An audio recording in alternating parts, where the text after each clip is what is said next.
Dengar baik saudara, dalam kehidupan kita, when you face, ketika saudara menghadapi pintu tertutup, naik ke atas.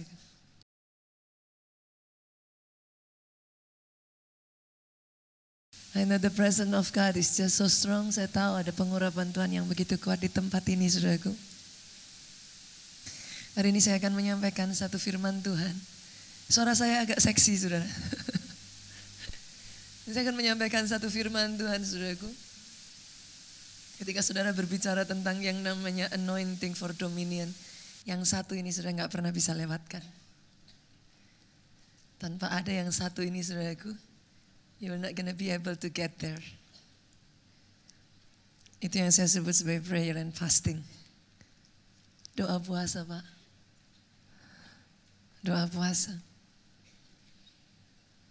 Dengar baik ini, saudaraku. Orang Kristen yang tidak berdoa, orang Kristen yang level disiplin doa dan puasanya rendah, powermu kecil. Saya ulang ya saudaraku. Sebagai orang Kristen, kalau level doamu, disiplin puasamu kecil, powermu kecil saudaraku. Ketika kita berbicara sepanjang 1 bulan ini tentang yang namanya anointing for dominion, Ibu, sebagian dari kita mungkin bertanya-tanya apa sih anointing for dominion, Pastor? Kayaknya bahasanya terlalu muluk-muluk.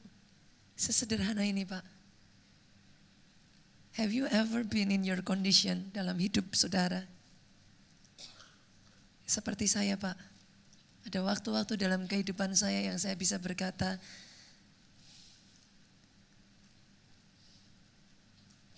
if God doesn't help me, I cannot do it anymore. Ada waktu-waktu dalam kehidupan kita ini, saudaraku, jujur. Kadangkala mau nyembah, kadangkala mau teriak, kadangkala mau doa saja. Yang keluar yang bisa hanya air mata dan tetesan air mata saja. Kita hanya bisa berseru, Lord, Tuhan. Gak ada kata-kata yang bisa keluar lagi, Pak. Di saat-saat yang seperti itu, dengar baik apa yang saya katakan ini. The anointing for dominion adalah jenis pengurapan yang bisa membawa saudara untuk berkata-kata atas masalah saudara. Dan masalah saudara mau tidak mau, dia suka tidak suka, dia harus tunduk dan melakukan apa yang saudara katakan. But for that to happen, untuk semua itu bisa terjadi, saudaraku, you cannot skip this part. Namanya adalah doa dan puasa. Bahkan saudaraku, kalau saya boleh katakan, Tuhan yang kita sembah, Yesus Kristus, tahu prinsip yang satu ini. Sebelum dia memulai pelayanannya, dia bahkan tidak berani memulai pelayanannya sampai di satu titik Tuhan bawa dia masuk 40 hari 40 malam, Pak. Roh Kudus tarik dia. Roh Kudus bawa Yesus mengasingkan diri di padang gurun 40 days, 40 nights. Ibu, kakinya bertekuk lutut. 40 hari 40 malam dia tidak makan, dia tidak minum. Maafkan saya saudaraku, izinkan saya mengatakan ini. Kalau Tuhan yang kita sembah saja butuh doa dan puasa, siapa kita ini manusia mengatakan kita tidak membutuhkannya? Yang mengerti katakan amin. Tidak heran saudaraku, sejak dari Yesus keluar dari padang gurun, saat itu kemanapun dia pergi, tidak pernah ada di dalam pelayanan Yesus. Ketika dia mulai terjun melayani, ketika dia berjalan, tidak pernah ada waktu, Pak, di mana orang banyak tidak mengikuti dia. Kenapa? Dimanapun dia pergi, apapun yang dia katakan, perkataannya disertai dengan tanda dan mujizat. Saya berdoa pribadi lepas pribadi di tempat ini sore hari ini. Saya berdoa bukan kata-kata sia-sia yang keluar dari mulutmu. Saya berdoa sore hari ini ketika engkau berbicara, power and authority, kuasa dan otoritas menyertai. menyertai saudara. Kenapa doa puasa saudaraku? Dalam doa puasa ada spiritual leverage. Ketika saudara berdoa puasa, oh yes, tingkat kuasa dalam hidupmu ditambahkan saudara. Dan kuasa dalam hidup saudara menentukan otoritasmu. Sama-sama kira-kira saudara kalau saya berbicara, Pak Presiden kasih perintah sama menteri. Menteri jalan enggak saudaraku? Jalan ya, jalan. Saya mau tanya saudaraku, kalau ada Pak RT, kalau ada Pak Lurah Pak, pakai bajunya sama seperti Pak Presiden. Ngomongnya persis sama. Gayanya ditirukan sama. Kira-kira dia memerintah Pak Menteri jalan enggak Pak? Forget it. Jangan berharap. Kenapa saudaraku enggak jalan? Otoritasnya enggak nyampe. Yang mengerti katakan amin. Dalam kehidupan kita ada masalah-masalah, tantangan-tantangan yang kau hadapi. Dengar baik, kalau otoritasmu di atas masalahmu, maka tantanganmu harus tunduk di bawah engkau. Murid-murid Yesus saudaraku berusaha untuk menirukan Yesus. Mereka mengusir setan dalam nama Yesus. Tapi coba buka ayatnya Matius 17. Kita lihat ayat yang ke-19. Boleh bantu saya jemaat Tuhan baca dengan suara yang keras 2, 3. Kemudian bertanyalah mereka apa saudaraku? Mengapa kami tidak dapat mengusir setan itu? Saya bisa bayangkan saudaraku. Murid-murid Yesus mungkin sudah tirukan gayanya Yesus. Yang mengerti aminnya yang mantap.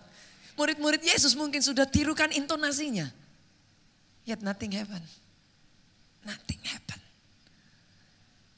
Karena yang namanya power and authority, kuasa dan otoritas itu tidak bicara skill khotbah yang bagus.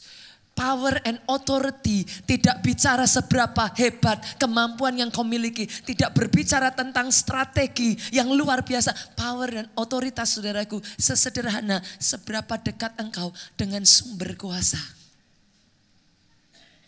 Your connection to the source of power will give you power. Dan tidak pernah ada yang namanya shortcut saudaraku. Yang satu ini hanya bisa kau lakukan dengan doa dan puasa. Itu sebabnya di ayat yang ke-20. Apa kata Yesus? Coba baca dengan suara keras 2, 3. Ia berkata kepada mereka apa? Karena kamu kurang percaya. Ya. Sederhana Pak. Mujizat-mujizat yang saya tahu terjadi di gereja kita ini saudaraku. Bukan terjadi karena orang-orang yang pandai. Yang mengerti katakan amin. Yang saya lihat mujizat yang terjadi saudaraku. Ada seorang ibu di kota Jogja saudara. Tiba-tiba dapat telepon. Ibu ini luar biasa saudaraku. Usianya sudah 65 tahun. Kalau saudara satu ketika pergi ke gereja kita di kota Jogja. Saudara melihat ada seorang penari tamborin. Yang sudah ibu-ibu. Itu ibu ini. Usianya 65 tahun. Masih aktif melayani Tuhan. Berdiri di depan bersama dengan yang muda-muda. Yang muda-muda aja ngeper saudaraku. Dia masih melayani sampai hari ini. Jadi jemaat gereja kita di kota Jogja sudah belasan tahun saudaraku. Satu ketika dia mendapat sebuah telepon saudara. Dia mendapat sebuah telepon dari kakaknya. Satu pemberitaan yang mengejutkan saudaraku. Tiba-tiba tanpa ada sebab khusus saudaraku. Kakaknya di rumah koma. Kolaps saudaraku. Koma langsung dilarikan dengan ambulans. Dibawa ke rumah sakit ke Semarang, saudaraku di Semarang. Sampai di rumah sakit didiagnosa dinyatakan saudaraku. Penyumbatan jantung 100%. Dokter sudah angkat tangan. Penyumbatan jantung sudah 100% saudaraku. Gak ada harapan, dokter hanya bisa bilang ibu ikhlaskan saja.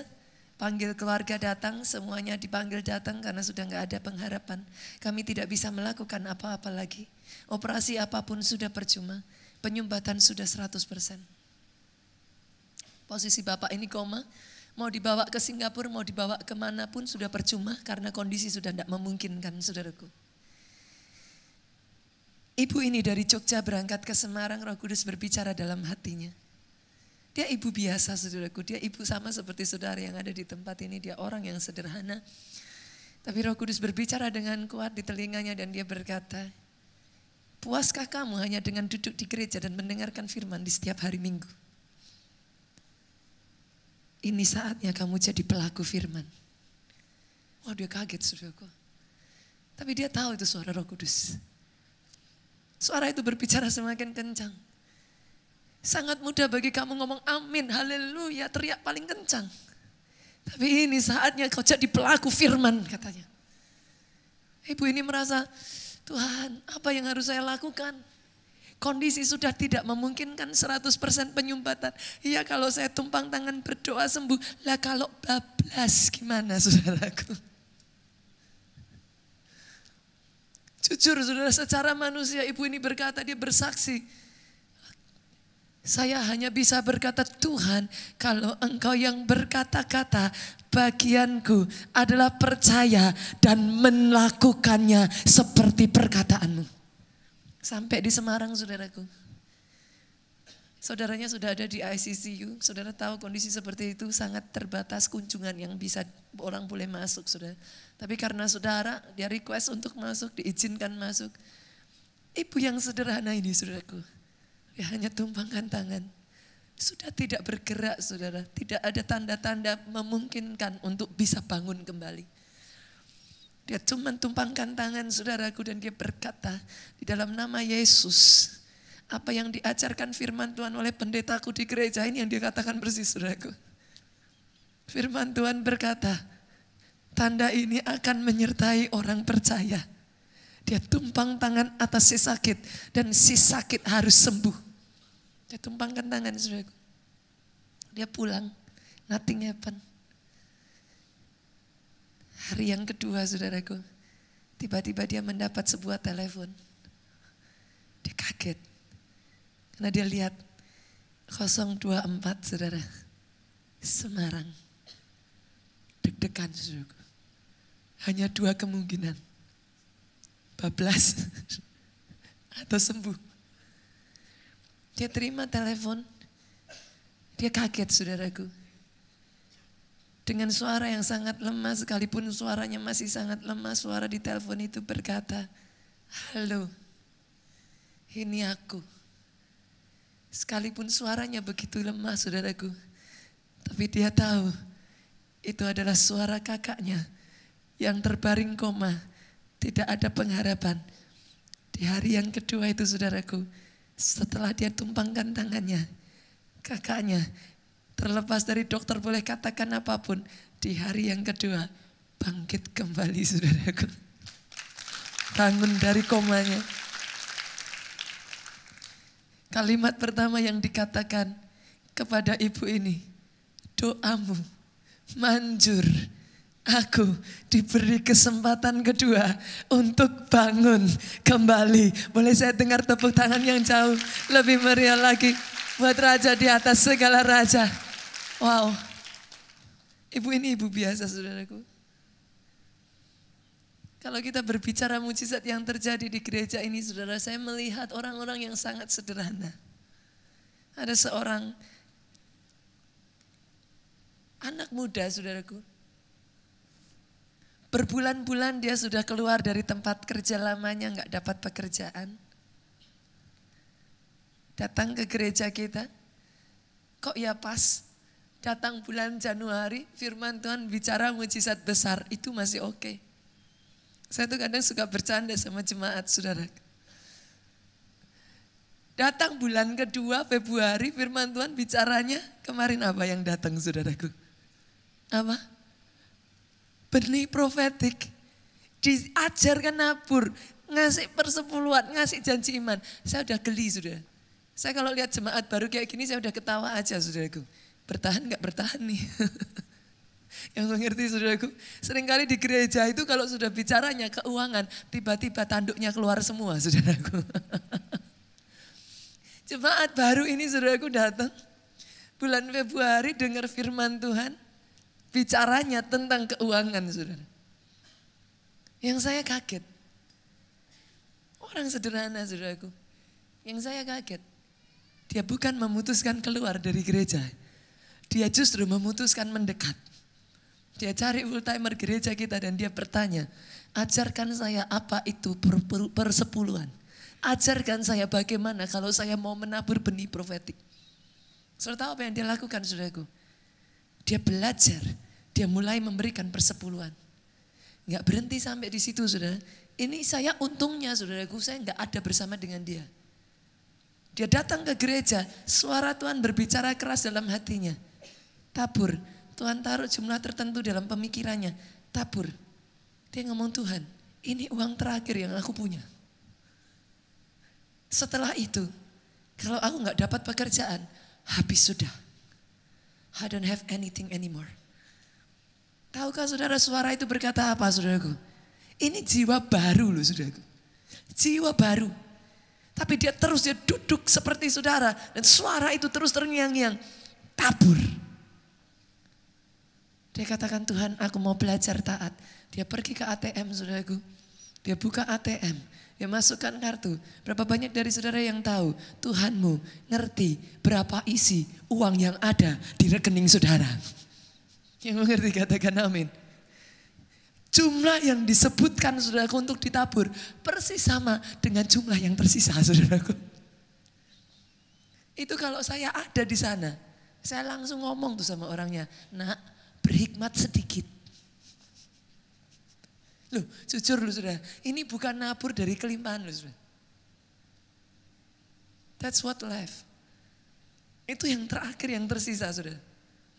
Ketika itu ditaburkan, setelah itu mau makan pakai apa dia udah gak tahu saudara. Itu kalau saya ada di sana saudaraku. Kadang pendeta kalah beriman loh saudara sama jemaat saudaraku. Dia buka saudaraku, dia lihat rekeningnya, dia ketawa saudara. Dia ketawa dan dia katakan, oke Tuhan. Dia taburkan, dia transferkan semuanya saudaraku. 1 minggu saudara. Dari sejak dia mentransferkan, dia menabur benih profetik. 1 minggu sejak dari hari itu persis. Tiba-tiba dia ditelepon saudaraku. Ditelepon oleh salah satu perusahaan e-commerce terbesar di Indonesia ini saudaraku. Perusahaan internasional. Dikatakan langsung, kamu diterima. Hari ini juga kamu boleh datang ke kantor.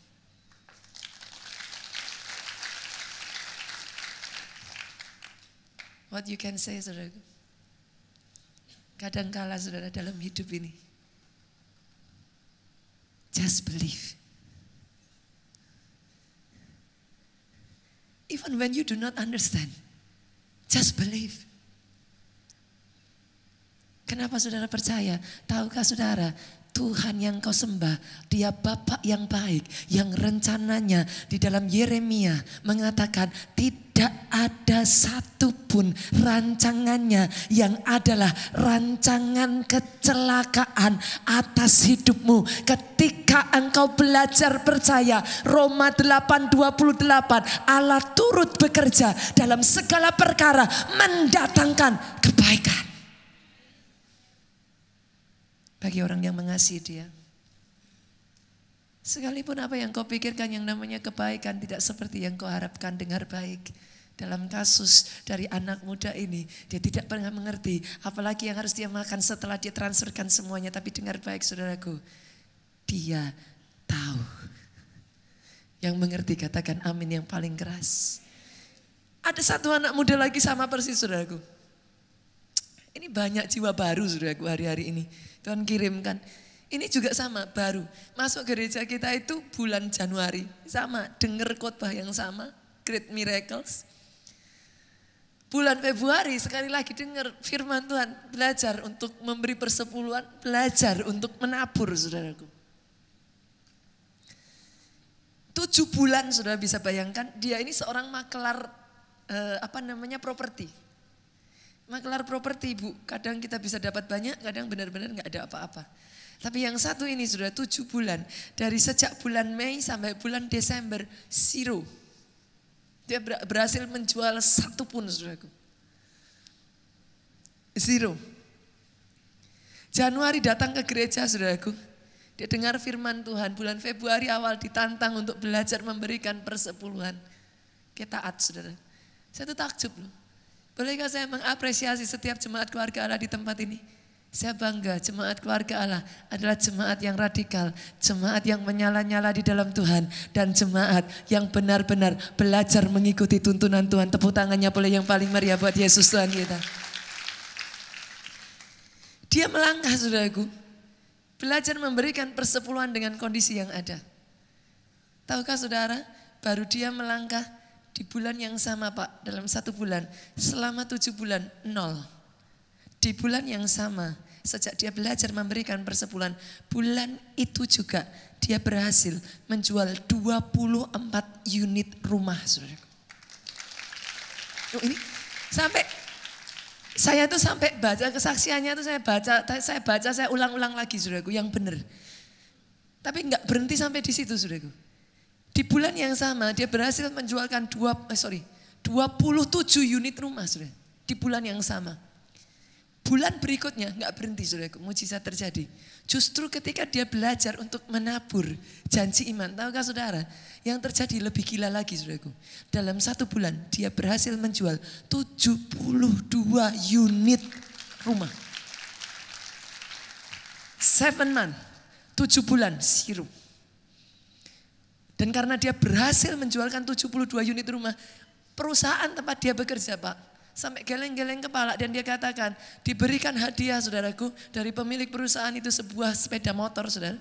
Tapi bukan hanya itu, sudah lama bapak ini saudaraku kepengen punya rumah sendiri. Bosnya datang, panggil dia dan ditanya saudara,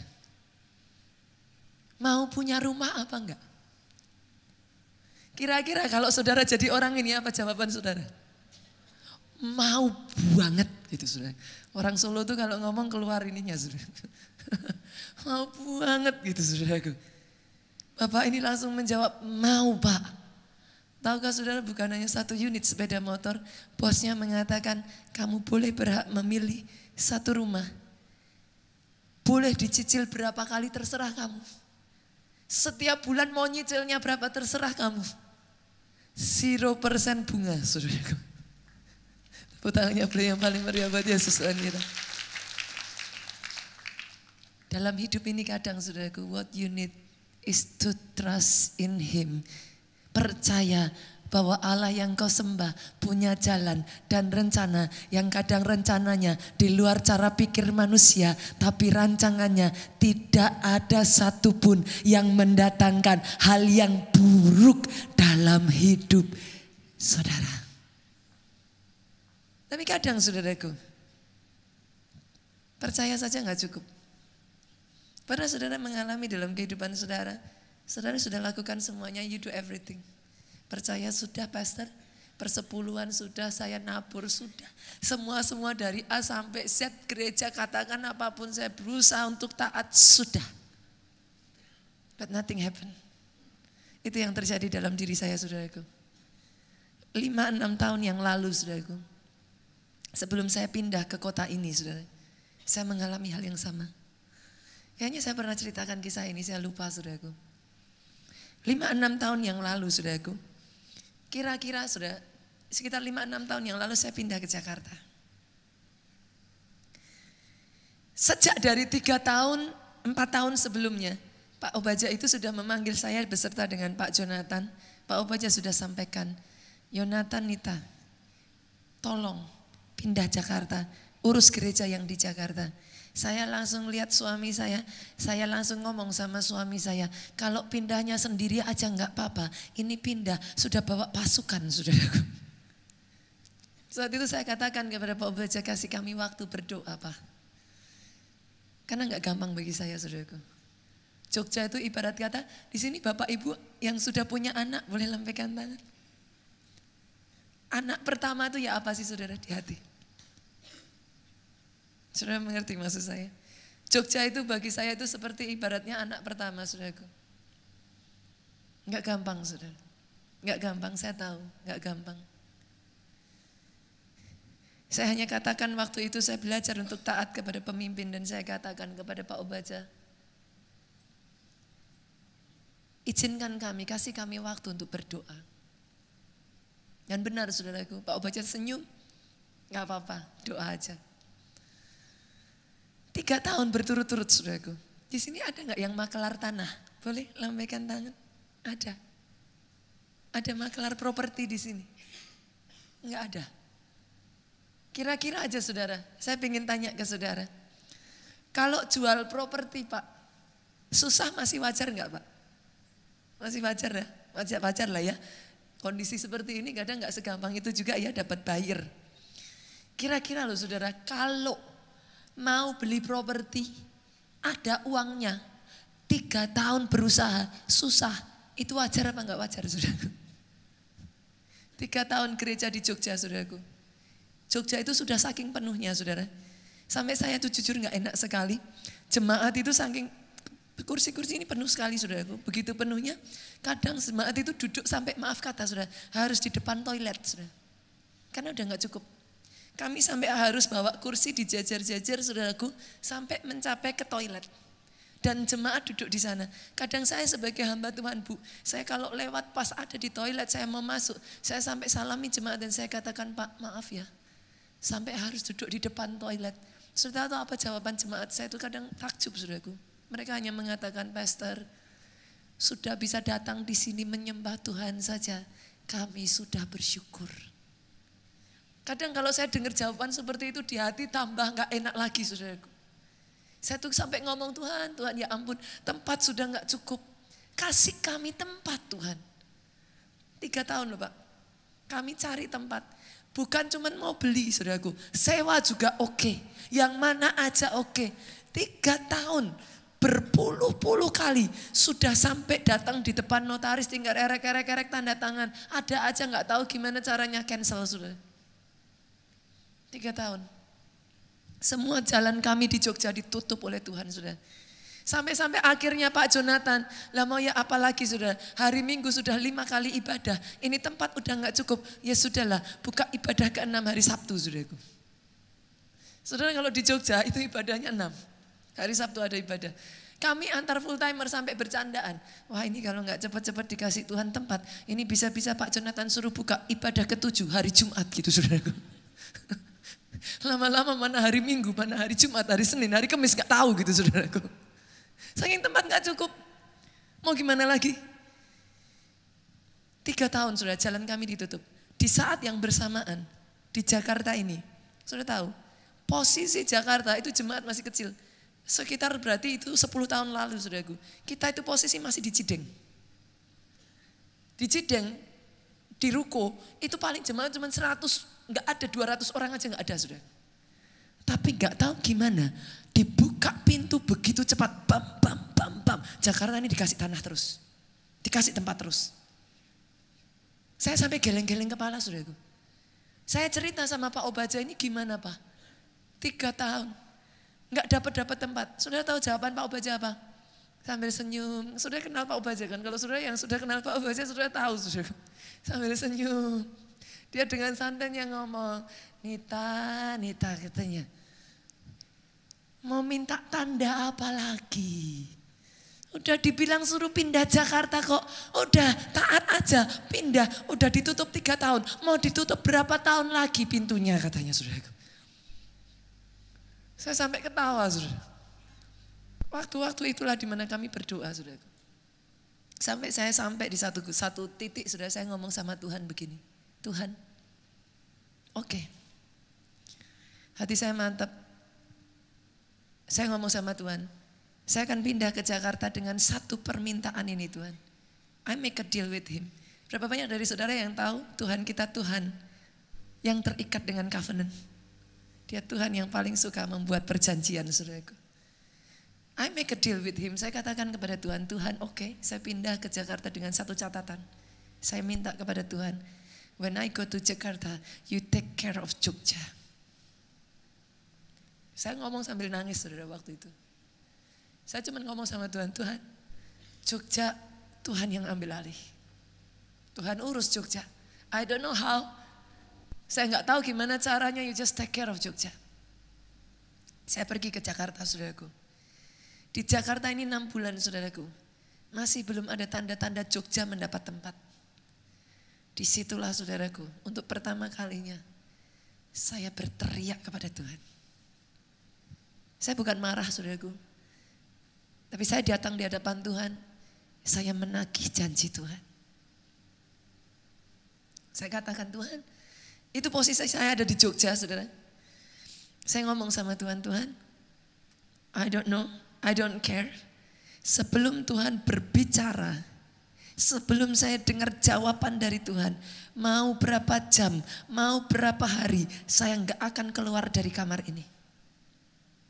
Sampai saya dengar suara yang dari Tuhan. Sekitar jam 9 malam saya berdoa saudaraku.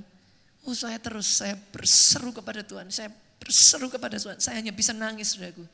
Saya ngomong sama Tuhan, Tuhan, you promise me. Dan Tuhan yang saya kenal tidak pernah tidak, dia selalu menepati janjinya dalam kehidupan saya. You promise me. Sampai kira-kira sekitar jam 3, jam 4 pagi saudaraku. Tiba-tiba saya dengar satu suara berkata di telinga saya saudaraku. Jelas sekali suara itu ngomong, Nita, berani enggak doa puasa 100 hari? Saya kaget saudara. Tapi tanpa 1, 2 saya enggak pikir panjang, saya katakan Tuhan, I will do it. Saya akan lakukan sejauh you keep your promise. Besoknya saudaraku, saya enggak tunggu. Besoknya saya langsung putuskan, saya ambil doa puasa saudara. Saya tahu saya sudah enggak bisa kerjakan apa-apa lagi saudaraku. 3,5 tahun kami berusaha saudara. Nothing happen. Dana tersedia. Kita sungguh-sungguh serius. Puluhan kali kita hampir deal. Sama sekali tidak terbuka pintu saudaraku. 100 hari saya berdoa puasa itu adalah salah satu doa puasa yang paling menantang bagi saya saudaraku. Kenapa saudaraku? Satu ketika di tengah doa puasa saudara.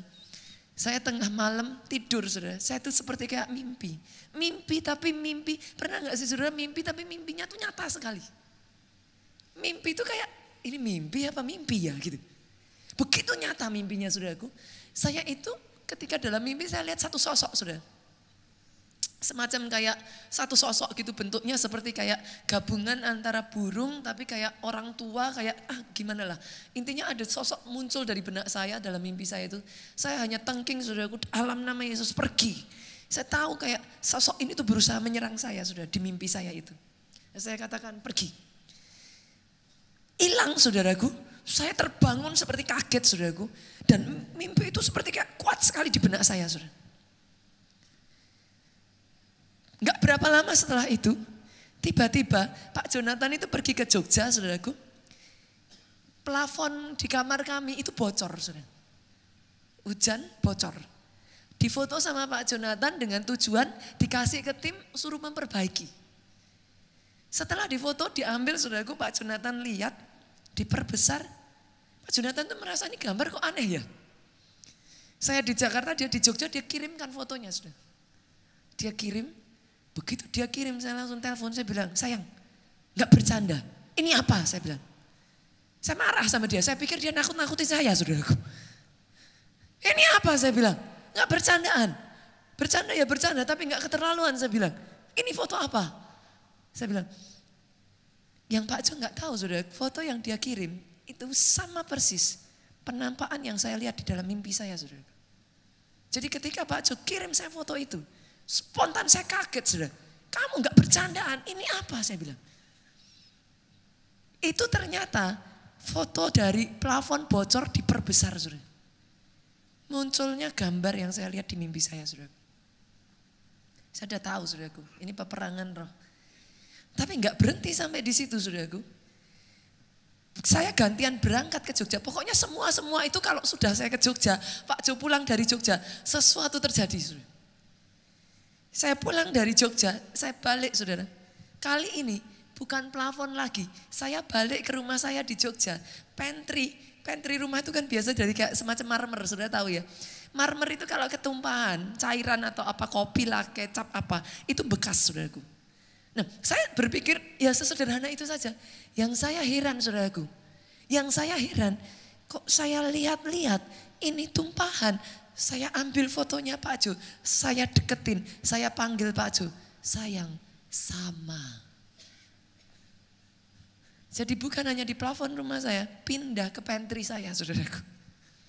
Itu waktu-waktu yang merupakan satu tantangan bagi saya, saudaraku. Itu peperangan roh begitu rupa dalam hidup saya.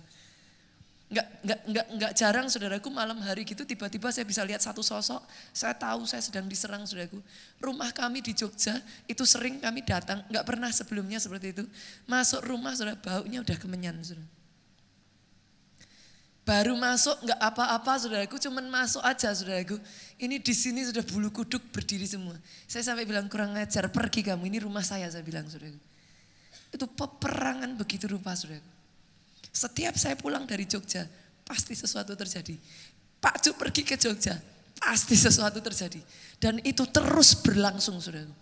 Sampai kalau saya nggak salah hari ke-50 sekian, saudara. Tiba-tiba Pak Jo telepon saya posisi di Solo. Pak Jo ngomong sama saya seperti ini, sayang, berdoa. Kenapa? Ini siang hari ini, saya ketemu, kita akan ketemuan dengan owner dari JCM, tempat yang kita pakai sekarang, saudara. Siang ini kita akan ketemuan. Begitu Pak Jo ngomong seperti itu, saya nggak tahu gimana, saudaraku. Air mata menetes. Dari mata saya air mata menetes. Saya tahu dalam hati saya berkata, yes, Tuhan sudah menjawab doa saya. Malam harinya, saudaraku, saya ditelepon Pak Jonathan. Dia hanya katakan sepatah kata aja, saudaraku. Satu kata aja, saudara. Saya sudah tahu. Dia cuma berkata seperti ini. Sayang, haleluya, katanya. Hari itu langsung tanda tangan, deal, saudaraku. Kita diberi tempat di JCM. Tempat yang tadinya enggak ada. Dari pihak mall hanya berkata, gereja butuh berapa meter, kami sediakan. Kita jawabnya juga enggak tanggung-tanggung, saudaraku. Saat itu kami jawab, mall bisa sediakan berapa meter, kami ambil. Nah, karena udah gak ada tempat, saudaraku. Tapi itu luasan yang terbesar lebih dari tempat ini, saudaraku. The Star itu, saudara, kira-kira mungkin muat lebih dari 2000-an orang lah. Tempat ibadah di Jogja itu, saudaraku. Dengar baik, saudara, dalam kehidupan kita, when you face, ketika saudara menghadapi pintu tertutup, naik ke atas, saudara. Ayat 21 Matius 17, coba kita lihat bersama-sama. Lihat bersama-sama. Boleh dibaca yuk, 2, 3. Jenis ini tidak dapat diusir dengan doa puasa. Ada jenis masalah yang tidak bisa diusir dari keluargamu kecuali dengan doa puasa. Ada jenis tantangan yang tidak bisa dihancurkan dari hidup saudara kecuali dengan doa puasa. Level doa puasa itu akan membawa engkau naik pada level kuasa yang lebih tinggi. Level kuasa yang lebih tinggi mendatangkan otoritas untuk saudara memerintah atas masalahmu. Yang mengerti, boleh saya dengar aminnya yang paling keras dari tempat ini. Tepuk tangan boleh yang paling meriah buat Yesus Tuhan kita. Pertanyaannya sekarang, saudara, kalau kita sudah ngerti yang namanya puasa itu penting. Gimana sih cara puasa yang benar? Coba senggol kiri kanan, katakan, Pak, puasa. Puasa. Ayo puasa, saudara. Gereja kita nanti tanggal 21 April akan dimulai 40 hari puasa. Kasih salam sekali lagi. Kamu juga puasa. Ini yang saya tantang, saudara. Kasih salam lagi sekali lagi kiri kanannya, katakan, aku aja puasa kok. Ini tiba-tiba semua pada. Yang pertama, saudaraku, yang pertama. Bagaimana puasa yang benar? Yang pertama, doa dan puasa yang disertai dengan kekudusan. Apa yang dimaksud? Yang satu ini saudara gak bisa main-main. Kekudusan itu faktor yang menentukan akses kuasa itu dibuka atau ditutup. Kekudusan. Kekudusan itu yang akan menentukan whether or not you gain access to power. Itu sebabnya Tuhanmu itu disebut apa? Allah Bapa, Allah Anak, Allah Roh Kudus. Kok nggak disebut Bu? Roh penyabar. Roh baik hati. Roh hikmat. Kenapa saudara? Karena Tuhan ingin mengatakan, this is who I am. Coba buka ya, 1 Petrus 1 ayat 6. Apa kata firman Tuhan? 1 Petrus 1 ayat 6. Multimedia, yuk baca sama-sama 2, 3. Yes. Doa puasa yang tidak disertai kekudusan, percuma. Percuma, saudara. Lebih baik gak usah doa puasa. Kenapa? Ketika saudara berdoa puasa, hanya ketika saudara menjaga kekudusan hidupmu, you can access power. Otherwise, useless. Apa yang Tuhan mau? Coba lihat saudara. Ibrani 1 ayat yang ke-9. Ibrani 1 ayat yang ke-9. Baca sama-sama ya, bantu saya. Suara saya sudah semakin seksi saudara. 2, 3, yuk. Engkau mencintai keadilan dan membenci kefasikan. Sebab itu Allahmu telah mengurapi engkau dengan minyak sebagai tanda kesukaan melebihi teman-teman sekutumu. Bolehkah saya ubah kata-kata di sini sebagai ini saudaraku? Engkau mencintai keadilan, engkau mencintai kekudusan dan membenci dosa.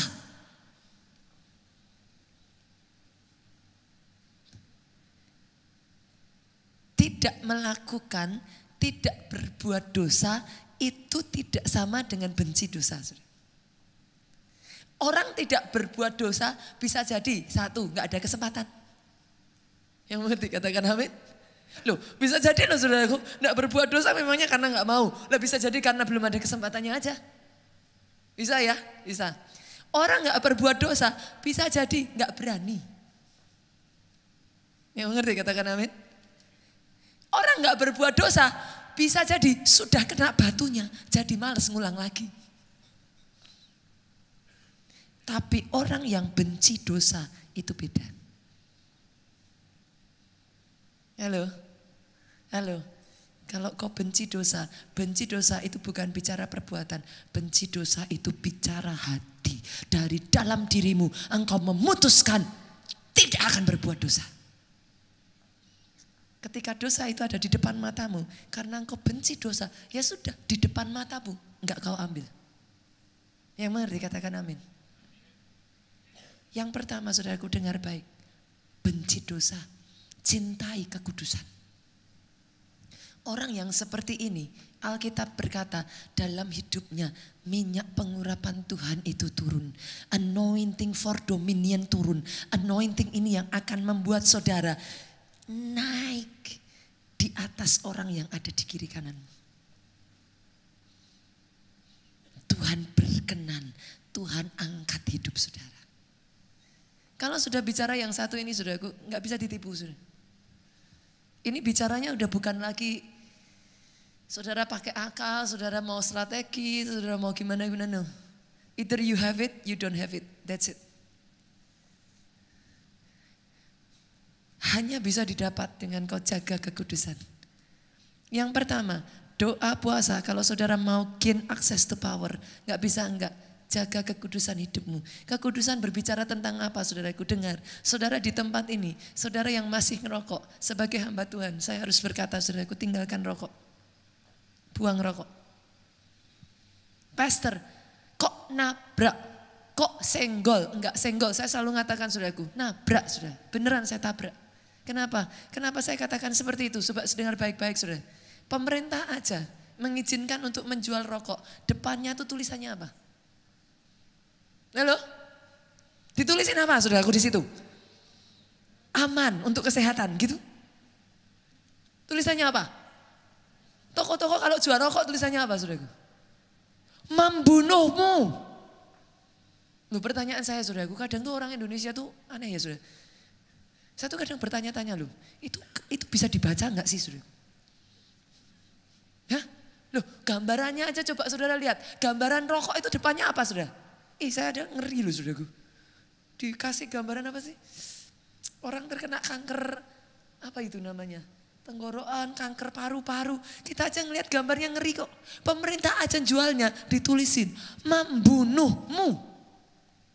Loh, pertanyaan saya loh, udah ada tulisannya membunuh kok masih dibeli? Ya loh? Yang mengerti katakan amin. Yang mengerti katakan amin. Allah Roh Kudus tidak bisa turun, tidak bisa bersemayam di baitnya yang tidak kudus. Oh maafkan saya saudaraku. Pastor, kok keras sekali? Oh keras. Keras saudaraku. Kenapa? Orang Kristen, kalau kau berani jadi orang Kristen, sama-sama jadi orang Kristen. Jangan jadi orang Kristen setengah tiang. Kenapa? Kalau kau jadi orang Kristen setengah tiang, engkau akan jadi fokus sumber bulian iblis saudaraku. Orang Kristen yang sudah berani menyatakan dirinya orang Kristen, tapi tidak berani untuk tinggalkan dosa, sama dengan saudara maju perang tanpa semua selengkap senjata peperangan. Saudara. Habis. Saudara itu ibaratnya mengibarkan bendera tinggi-tinggi. Hei, aku di sini, serang aku. Saudara. Bodoh sekali. Kalau saudara sudah berani jadi orang Kristen, tinggalkan dosa. Enggak ada pilihan yang lain. Yang mengerti aminnya yang paling keras. Dari tempat ini aminnya yang paling mantap. Tepuk tangannya yang paling meriah buat Yesus Tuhan kita. Dosa apa lagi saudaraku? Jangan kompromi. Dosa pornografi. Orang boleh enggak lihat. Laptop saudara hati-hati. Zaman sekarang TV itu enggak kepake saudara. Di rumah saya TV itu enggak pernah. TV itu di rumah saya cuma pajangan saudara. Di sini siapa yang masih nonton TV? Jarang ya. Kebanyakan sekarang nontonnya apa? Loh, hanya di genggaman tangan, saudara. Kan? Kita udah gak perlu lagi nonton TV, gak perlu lagi kemana-mana. Sudah tinggal ngambil di genggaman tangan. Hati-hati apa yang saudara lihat. Jaga kekudusanmu. Pornografi buang jauh-jauh.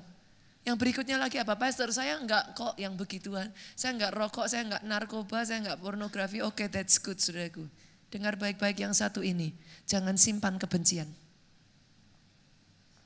Bedanya apa saudara? Itu secara rohani sama seperti ngerokok. Saya tulis di sana, membunuhmu saudaraku.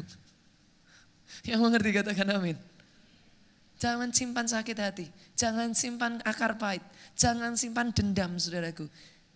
Kenapa saya katakan demikian? Alkitab mengatakan, bukan saya yang ngomong. Alkitab mengatakan, kalau engkau tidak mengampuni, maka Bapamu di surga tidak mengampuni engkau. No choice. Jadi yang pertama, hidup dalam kekudusan. Yang kedua, bagaimana puasa yang benar? Puasa dalam roh. Nah ini sudah.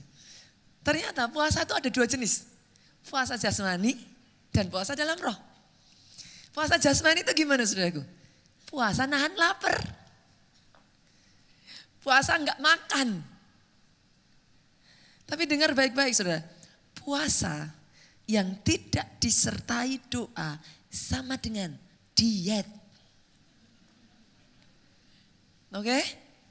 Senggol kiri kanan. Suami-suami yang datang sama istrinya, senggol istrinya. Nah, kata pendeta, puasa yang gak disertai doa sama dengan, nah, yang ngomong saudaraku. Puasa jasmani saudaraku, itu cuman gak nahan, supaya nahan lapar aja saudara. Itu sebabnya gak heran, buka puasa balas dendam saudara. Kalau puasa saudara hanya jenis yang seperti ini, biasanya saya udah hafal saudara. Antara kira-kira jam 3, jam 4 sore saudara. Itu kalau dengar suara ting ting ting ting ting ting ting, Pak bakso lewat. Itu godaannya tinggi sekali saudaraku. Puasa kalau hanya nahan lapar jam 3, jam 4 itu pencobaan paling besar saudaraku.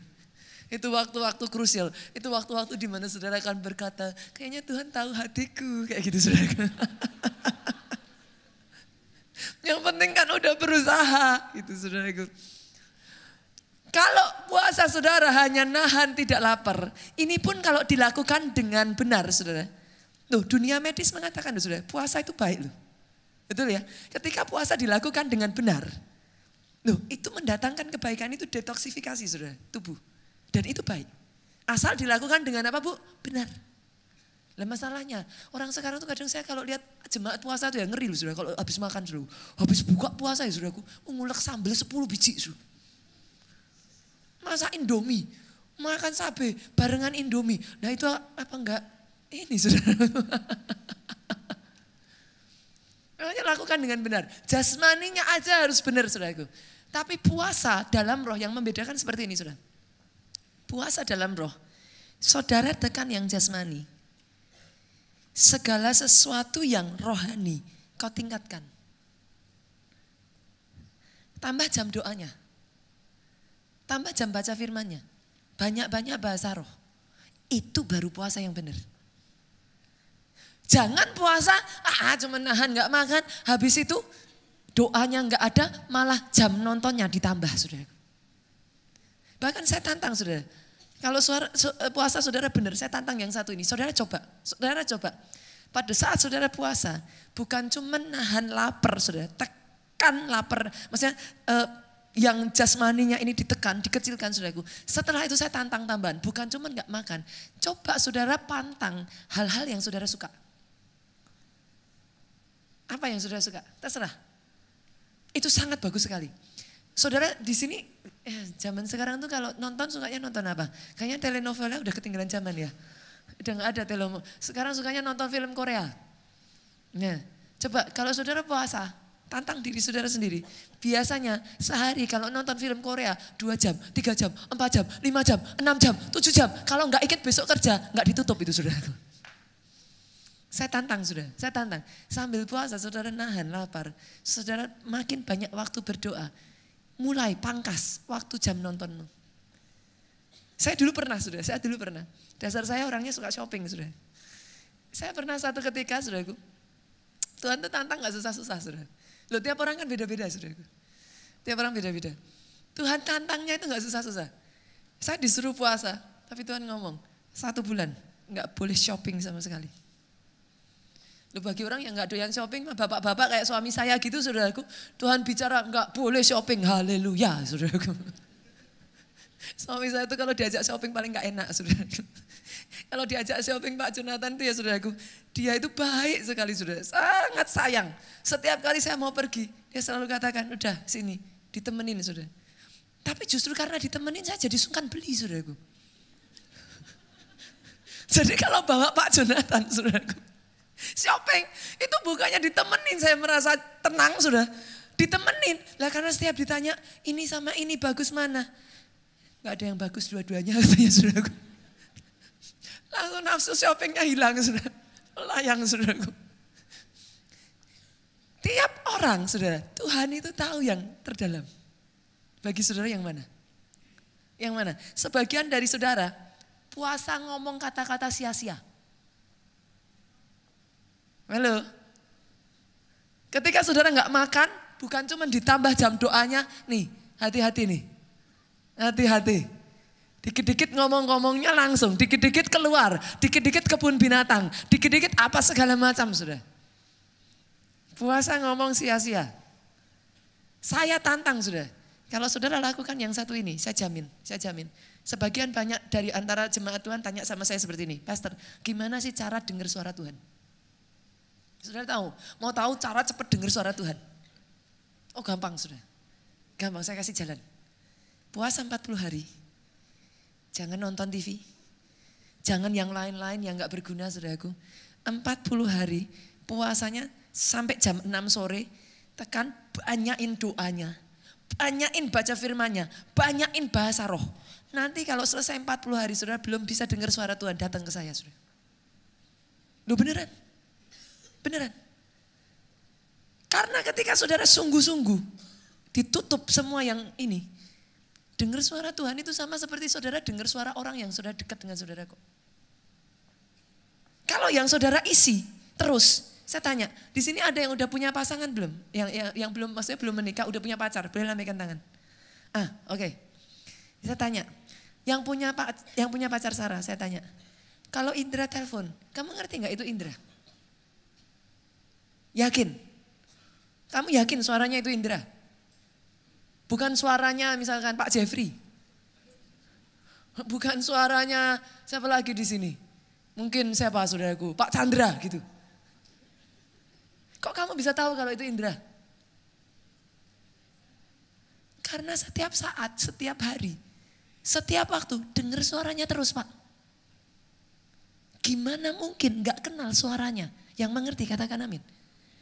Kalau yang saudara isi di telinga saudara, ini adalah suaranya Tuhan terus. Baca firmannya Tuhan terus. Gimana gak kenal suara Tuhan? Kalau yang saudara isi film Korea terus, lama-lama gak usah belajar bahasa Korea, saudara bisa bahasa Korea. Banyak yang ketawa saudara, banyak yang ketawa. Kenapa? Udah lama-lama saudara gak ngerti bahasanya aja, tiba-tiba saudara udah bilang annyeonghaseyo. Loh ya benar kan saudara? Kan? Apa yang saudara dengar terus? Yang saudara masukkan terus? Gimana saudara gak kenal? Nonsen. Orang yang berkata kepada saya, Bunita, gimana dengar suara Tuhan? Kunci dirimu 40 hari. Doa puasa.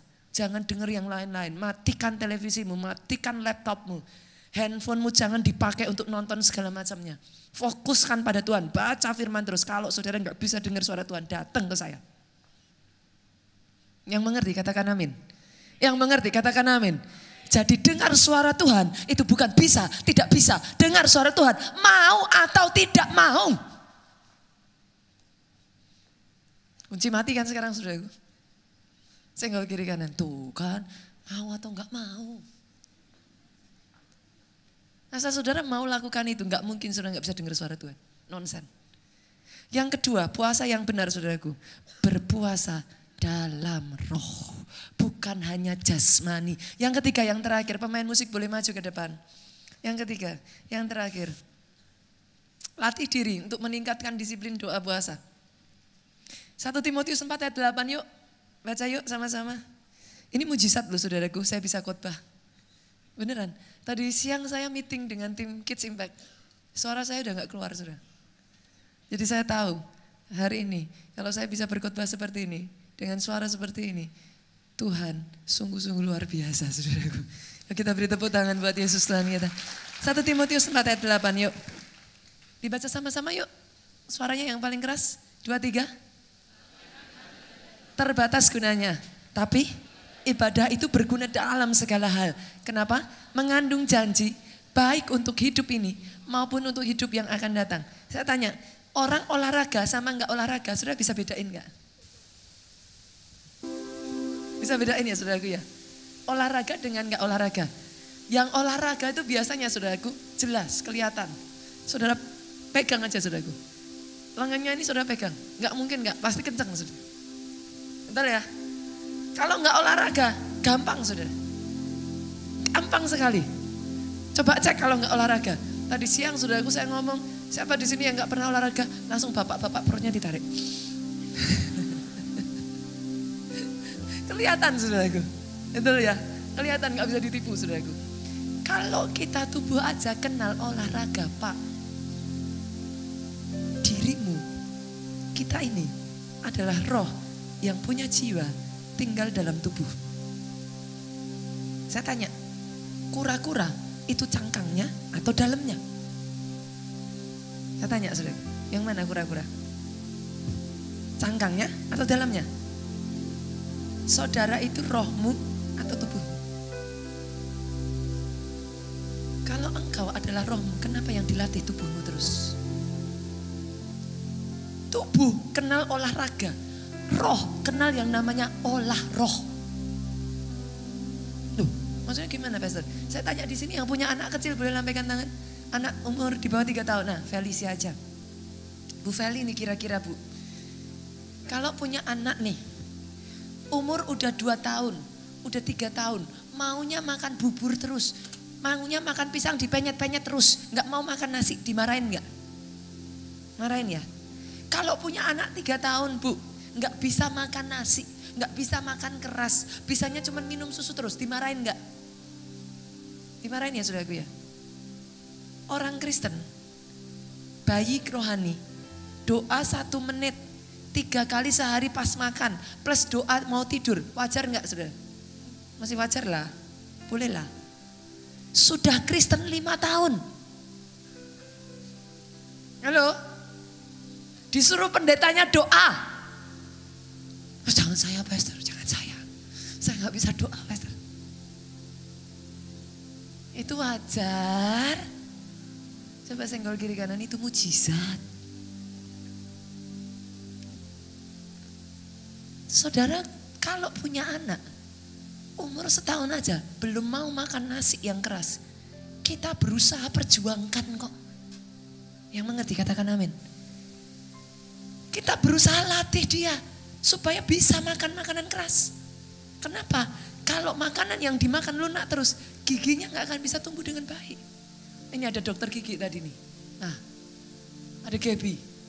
Kira-kira kalau anak gak pernah mau makan keras, Gaby kira-kira makanya yang bubur terus sampai umur 5-6 tahun bubur terus, giginya gimana?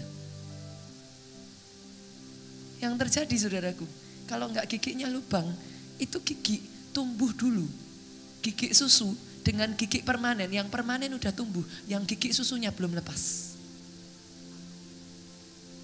Saya tanya, saudara orang Kristen, kalau rohmu enggak dilatih terus, tikus sekalipun, kalau saudara kasih dia, capcay, burger, kasih apa lagi saudaraku, babi kecap.